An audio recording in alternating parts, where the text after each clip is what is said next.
Take a look at the minutes, and there's a motion to adopt. We will entertain. Motion approved, Mr. Chairman. Second? All in favor, say aye. Aye. Okay, minutes are adopted. Item, we have a distinguished room today. Item number 1, under old business, Para-Dixie Youth Baseball World Series. Para Foundation. Yes. I'm gonna pass around, we've got the economic impact study from Stan and Kelsey, so I'm gonna pass that around. I wanna make sure that y'all know that, this number is a conservative number. The hotel room rates could be more than we think that we use.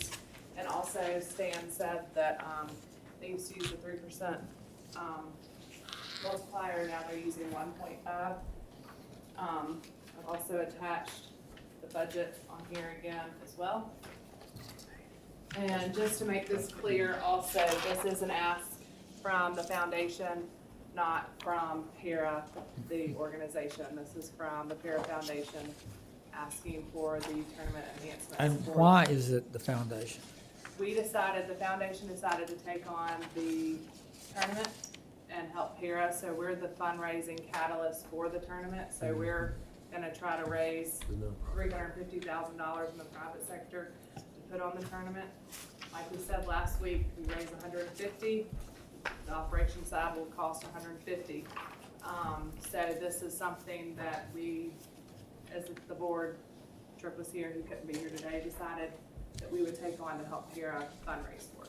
Okay, so anything else you wanted to present up front before questions? No, sir. And again, y'all were here, 3 or 4 weeks ago, and we got a lot of detail. Committee members, are there any questions or comments? The ask, Caroline, is the 232, right? Yes. When does this need to be, when do y'all need this funded? And then I've got a question for Carla. Yesterday. Yesterday. You needed it yesterday. Well, So five points for honesty anyway. honesty's always good. Jay, we would like it done as soon as possible. They'll come and do a, survey of the park in April to make sure that it's tournament ready, so, is there anything else, Jay? I think that's it, Caroline. We were just trying to at least get the funds available so we can start the assessment improvements to our sports complex. So by the time spring gets in, or early spring, the Dixie Youth National will come down and do a final walk. And Mr. Logan, these project upgrades will be for the long haul as well. They're going to be sustainable. So we will benefit. That's what I mean. The city will benefit. This will To his point, maybe get more tournaments. Right. Yes. Right, or puts us in position. By the way, I talked with Tuscaloosa Tourism and Sports this morning, and they're not able to be here today. They did, Stan passed on through Kelsey Rush that he was at some convention recruiting events and had multiple hits on, positive hits on these improvements, enhancing our prospects for those additional events. So that's a They good asked me to pass that along. And just to be clear, our budget says 232, but when we spoke to the mayor, we rounded it up to 235. We're putting it on Walt now. Okay, well, Where would this come from? just to be equally clear, 38 of that is contingency. Let's ask it together. You ready? Exactly. Where is it coming Carla? from? Where is it? We want to know. I'm sorry, what was the question? Where's the money? Where's the coming money from? coming from? Where can it come from? There is a certain amount of money that is set aside per code for tourism capital improvements. That, if you will recall, the lodging tax that we have is broken out into certain set-asides. 2% is for the amphitheater improvements, amphitheater river market improvements, and to pay for that debt service. 0.5% is set aside for the tourism bid fee. I know that you're kind of well aware of the tourism bid fee that goes TTS, that normally goes out for recruitment of those events. And then another 0.5% is set aside for capital improvements, tourism related. And so this would come out of that capital tourism related set aside. Currently, we have about $300,000 sitting in that fund, so there is sufficient to cover. It will take us down to lower than we like to be in that fund, just in case other things were to come in.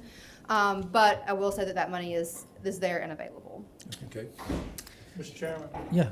I just want to say, I've been using that park for 60 years, almost. I hate to admit it, that I'm that old, but it's in my district, and I'm just thrilled to death to see these improvements to it. And I think we're going to see some more improvements down the road, but I'm just thrilled to death to see this happen. I understand.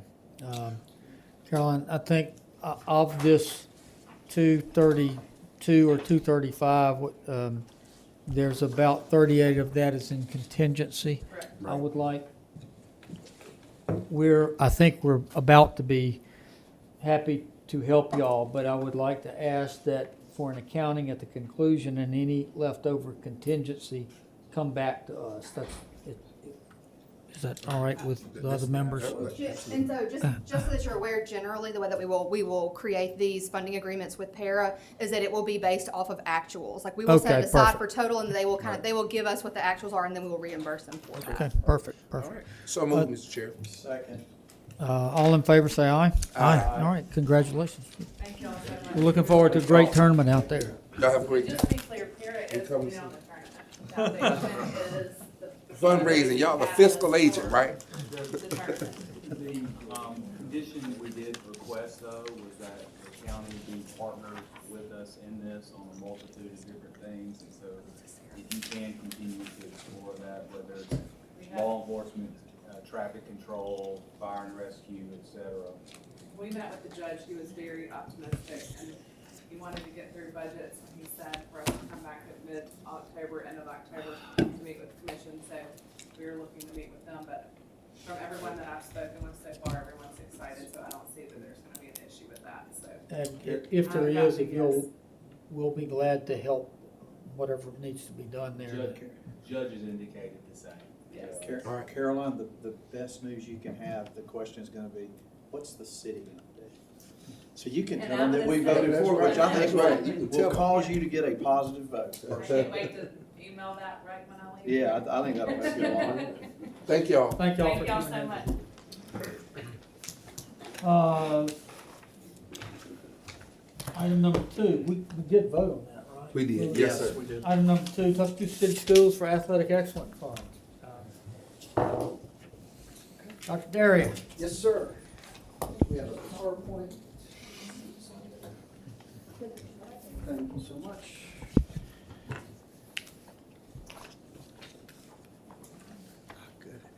Mr. Chairman, Mr. Mayor, and council members, thank you for having us this afternoon. We appreciate the discussion last time. Our purpose in being here today is to come back and answer some questions that we believe still lingered from the last discussion. I'm joined here with Mr. Jay Duke, our CSFO, Maurice Hurd, our athletic director, Mr. Marvin Lucas, Ms. Erica Grant, Ms. Leslie Powell, Mr. Patrick Hamner from our board. So just going to go through a couple of quick pieces of information that we believe will help answer some of the questions that you have. Athletics in our school system as it is now, you see we're at about 50% of our high school students are participating in an athletic activity. That number, we believe, needs to move closer to 60%. Above that would be better. We, like you all, believe the more our students are connected to the school, the more successful we can be with our students. So 50% is pretty decent. That's one of the questions you all had for us is what's the return on investment? And I think one of the measurements is that we'll see greater participation in outcomes here. Our middle school program's not as high, a little bit lower. You see the range there from 30 to 40%. One of the things we need to look at doing for future funding is after-school transportation for high school and middle school. That can be a barrier for students, and we believe if we can find a way to provide after-school transportation for athletics and academics, we can get stronger in both. So that's a future consideration for us. We all believe in looking at this and in conversations that the same way a high-quality teacher in a classroom is the difference maker for student academically, a high-quality coach for our students is a big difference maker for our students. When we look at our coaching compensation, we believe that is priority number one. Now remember, coaches are our teachers, so these are supplements for teachers. Now we've got some ways for non-teaching folks to also serve as coaches and pay them the amount of the supplement. But for us, we had a third party come in and study our athletic supplements with our peer group, surrounding counties and our peers across the state. And what we found is that 50 of our 74 positions are below the peer, particularly in the assistant coach positions. That's where we found a pretty big gap in what our competitiveness is with our peers. This is important because the middle school feeding the high school is extremely important for our high school success in athletics. We need to have that feeder program, so we need strong middle school coaches, and often middle school coaches want to move up to the high school. When you look at the supplements, it's not very there's not a great incentive to remain a middle school coach. Same thing with assistant coach. Our head coaches need a strong team to help them do the coaching.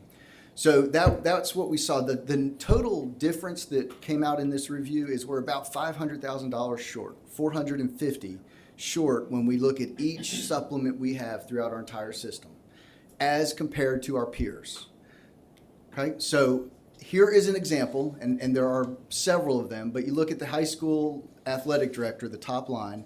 Our current compensation package is $5,425 plus 20-day equivalent.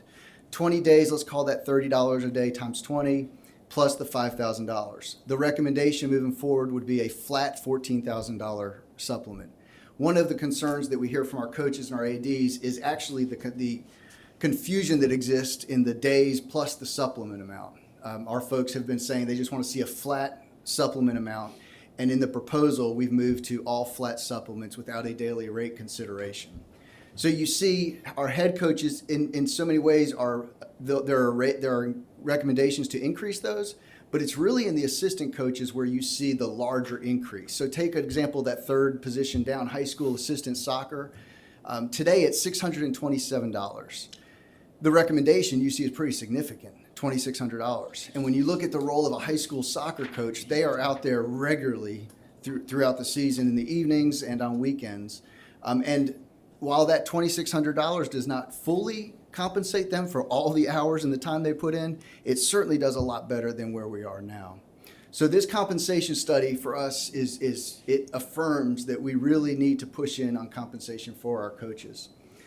As we move forward in athletics, we're not done. I mean, some of the things that our board have approved here recently is we just added strength and conditioning coaches to our 3 high schools. We didn't have that. We had our coaches who were doing strength and conditioning for their teams.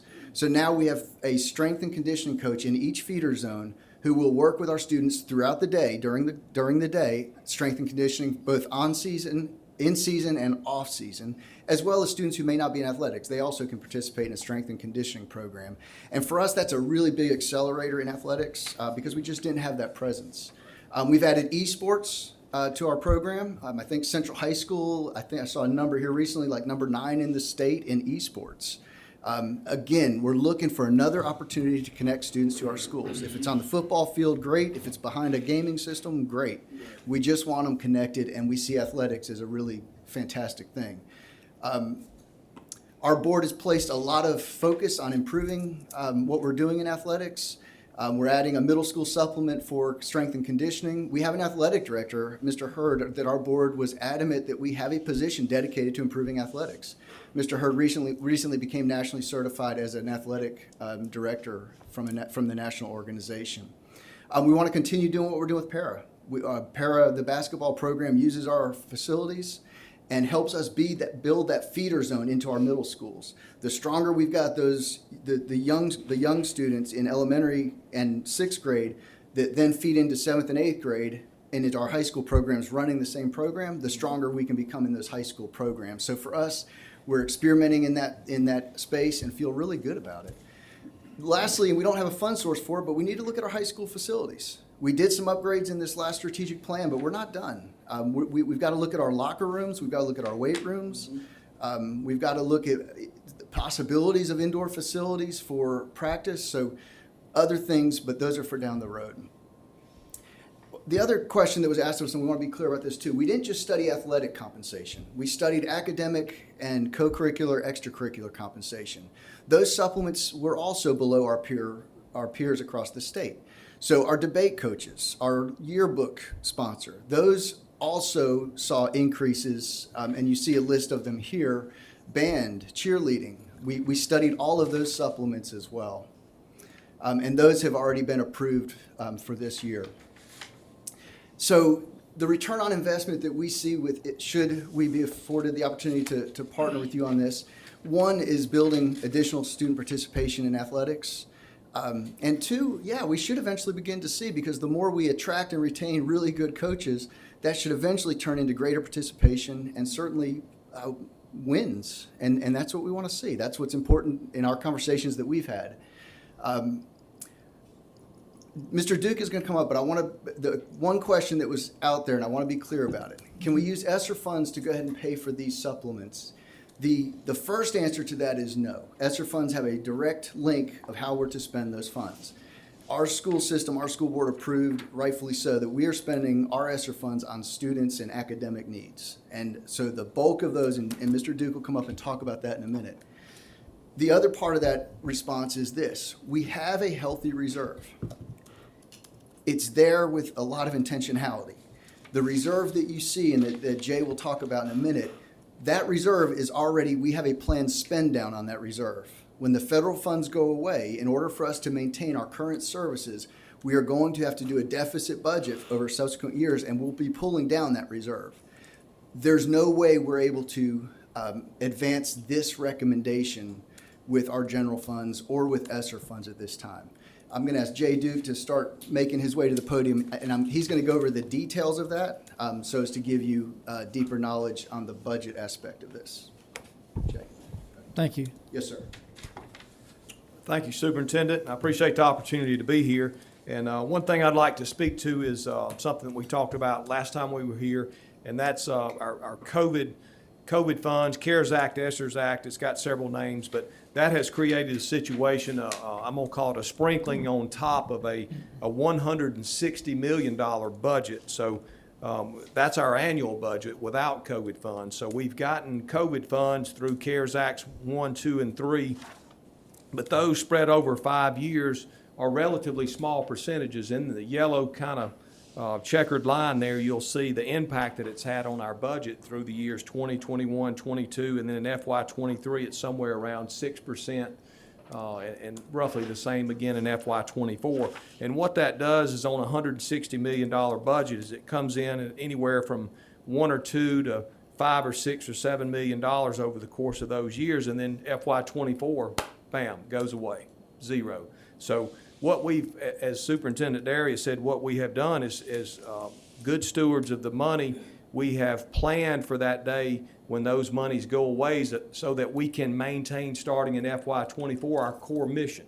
And, to include, and I'll show a slide here in just a second, of increases that we are already seeing. Our property tax bill came in last week, $200,000 more than it was last year. And that'll be part of a slide that I'll show.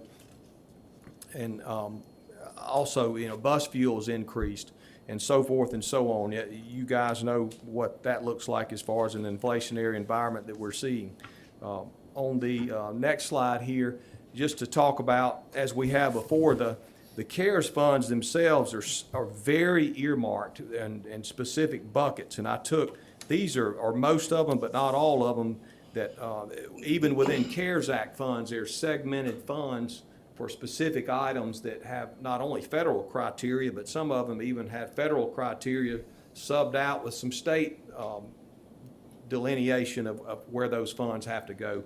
And just some highlights of what the earmarks are: instructional resources, digital curriculum, response to COVID. We seem to be past the responses to any outbreaks, but digital devices, we've got almost 11,000 students, and once you buy a device, make sure there's internet connectivity, that adds up. So these funds, although big, looking at one number, you spread it out over 11,000 students over the course of 5 years. Again, it's somewhat of a sprinkling up against and on top of our $160 million budget.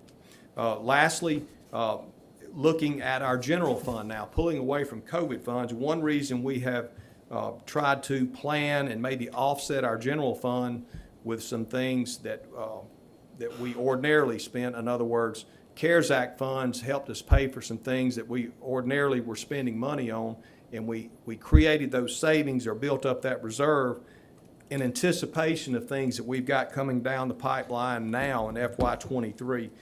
First of all, the state passed a record salary matrix across the board for teachers, anywhere from 4%, an average to it averaged out to about 11%, but we'll have some teachers that'll get as much as a 20% raise. We think that's long overdue and very much deserved, but there's a cost that comes with that because we have local units that aren't state funded. And so we've got local things that we do, and we pass that along to those teachers who we think deserve that just as much as those that are state funded. So that comes up, you see kind of the red block there, which takes up most of it. That's about $2.4 million. That's per year. So after 2 years, we're looking at, double that, $4.8 million over the course of 2 years. So that reserve that we've created by design will get spent down, and it will get spent down quick.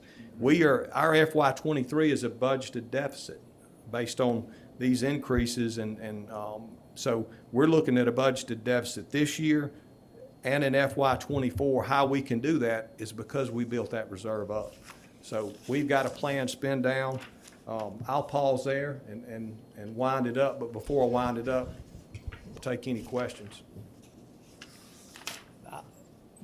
Excellent presentation. Thank you.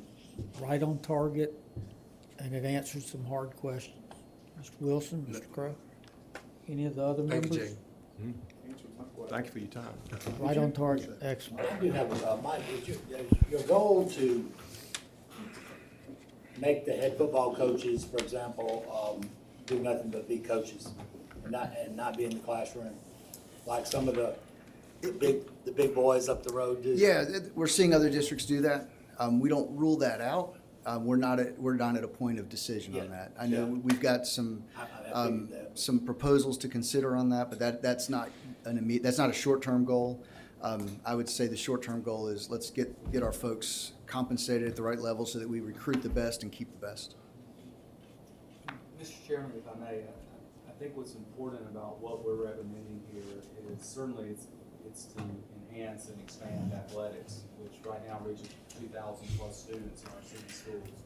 If we move that number to 60%, hundreds more of our young people get an opportunity to be engaged in something that meets a goal of Project Unity, which was that to provide more recreational opportunities for our young people.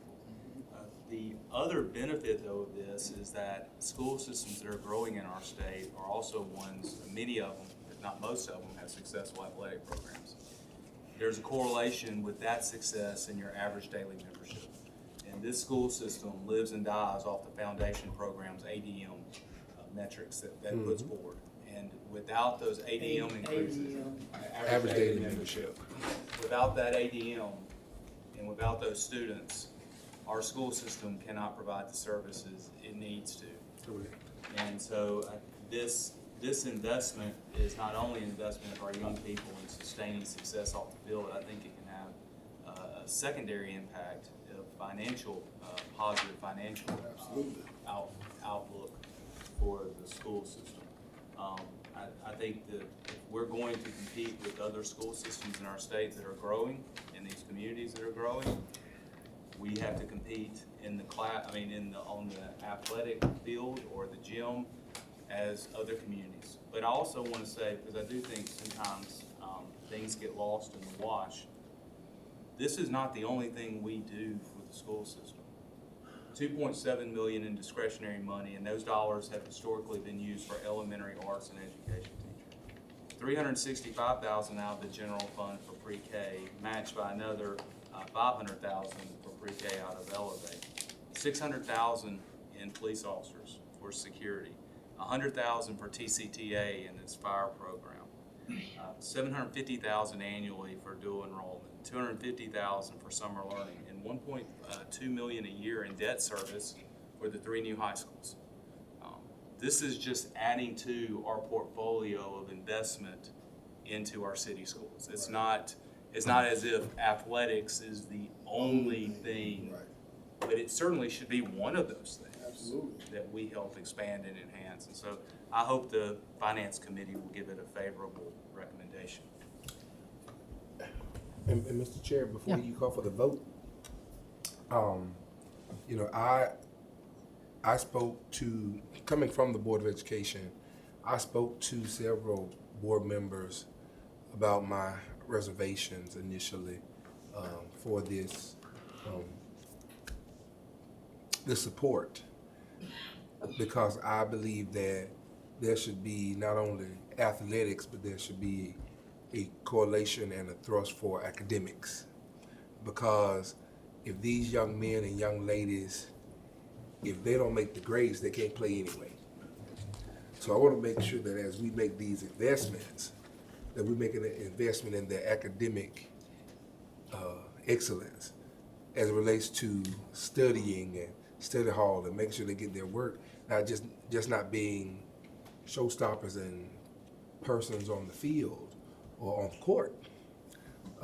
And after talking to some of the previous board members who initially had some of the same concerns as I have had, I think that this is a great investment and that we would do justly to invest in what is coming down the pipeline. Okay. Any other questions, comments? Your motion? So moved. Second. All in favor, say aye. Aye. Again, gentlemen, excellent presentation. Thank y'all. Coach, I got no vote. He voted too. Okay, let's move on to new business. Item number 3, Water and Sewer Reserve for Future Improvements, Budget Revision number 1. Ms. Standridge. Thank you, Mr. Chair. And just one quick clarification item for the committee for the TCS Athletic Excellence Fund. This will require an Elevate budget revision. Would it be amenable to the committee if we just put that budget revision directly on City Council next week, or would you like to see the budget revision back to committee? No, I think you can go on council. Direct to council? Yes, sir. Perfect. We will do that, and then, You okay with, it'll take the form of a budget revision to Elevate? Yes, sir. and then we will also need to work on a funding agreement with the city school system, which we will then also put on council when it comes time. Thank you. Absolutely. So yes, Water and Sewer Reserve for Future Improvement Fund, budget revision number 1. If you will recall, last week during Projects Committee, there was an agreement with the University of Alabama for $1.3 million to go towards work performed for the campus area water improvements project.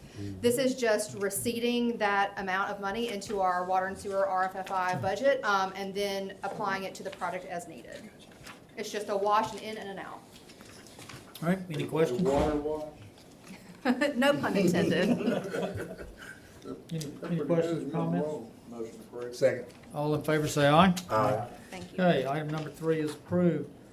Item number 4, resolution authorizing the mayor to execute an agreement with the Board of Trustees at the University of Alabama to provide consulting and related service for management of the Mildred Westervelt Winter Transportation Museum for budget fiscal year 22-23. It's a mouthful. Yes, it is. Okay. So basically, this is for the city of Tuscaloosa is requesting authorization to enter into a contract with the University of Alabama in the amount of $157,570 to provide professional consulting and related services for management of the Transportation Museum for budget fiscal year 2022-23.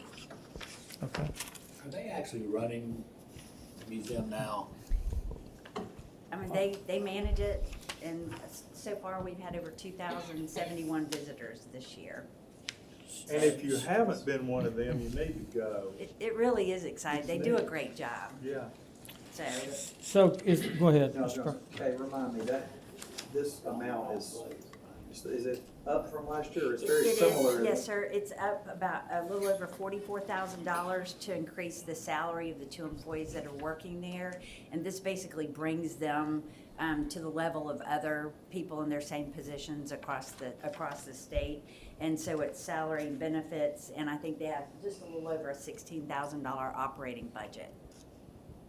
So, Ms. Standard, you, from our discussion yesterday, you were gonna send me Yes, sir. an itemization of what that money gets spent on? Yes, sir, and I'm so sorry, I do have that, available from, UA's, I guess, Department of Museum Operations. And their general breakdown is, like Ms. Day just said, there is going to be, $141,000 for salaries and benefits. That's going to include both the museum curator, museum director that is there, and a administrative staff person. And then there's $16,000 that's for general operating. That's usually used for utilities of the building. So that's the total $157,000. All right, and so, Ms. Day, the other question I had, and it was not particularly a question with an agenda, but we own it, why don't we run it? Why do we contract with the university to do that? And this might be a question for, prior, administration, but I would say that and I hate to say it's been done this way for the past decade, but I would imagine it's because the University of Alabama actually is in the museum business. It's not just, ours that they manage. They have the Gorgas Museum, they have the Bryant Museum, they have the Natural History Museum at Smith Hall. They are in the museum business, especially if they're for their arts and sciences, department. And so I would think that because they know to do it better than we ever could. We are just not a museum business, Right. creator. We do send events over there, so we do, produce special events sometimes throughout the year over at their transportation museum. But as far as running the museum itself, I think we've got the right people and they're doing it. Several years ago, the university approached us and said they could put on more events and cost the city less money, and we thought that was really Okay. good. All right, any other questions, comments? So moved. Second. All in favor, say aye. Aye. Okay. Item number 4 is approved. Item number 5 is actually partly a misstep by me. So I had asked that we move that $500,000 that we had temporarily kept in contingency over into neighborhood drainage. And as Ms. Sanders explained to me yesterday, typically the way that would come to us is they would actually prepare the budget revision for that, and that's what we would see. So are there any objections or comments to me asking them to prepare that for next week? So moved. Okay. I don't even think it Does it takes a have a motion. So if y'all would, I just wanted to air it here in the committee. Go ahead and for next week's agenda, have the revision on it. Great. Can we ask too for an accompanying, maybe engineering report on where we are and maybe what should be included as well? Sure. You want that on projects? Yeah, well, we need an update on that, I agree, but we already had an update not too long ago of neighborhood drainage. But there, we can, yes. I would be interested to know and how much, what does, if the $500,000 budget and then it goes through, how many more projects does that move up into the queue? Right, or get the engineering Oh, done, yeah. get them moving anyway. That's fair to talk. Maybe we can do the budget and then in a week or two after that, and then enough time has gone by. Okay. Okay, is there any other business to be brought before Finance Committee today? Is there a motion to adjourn? Moved. Second.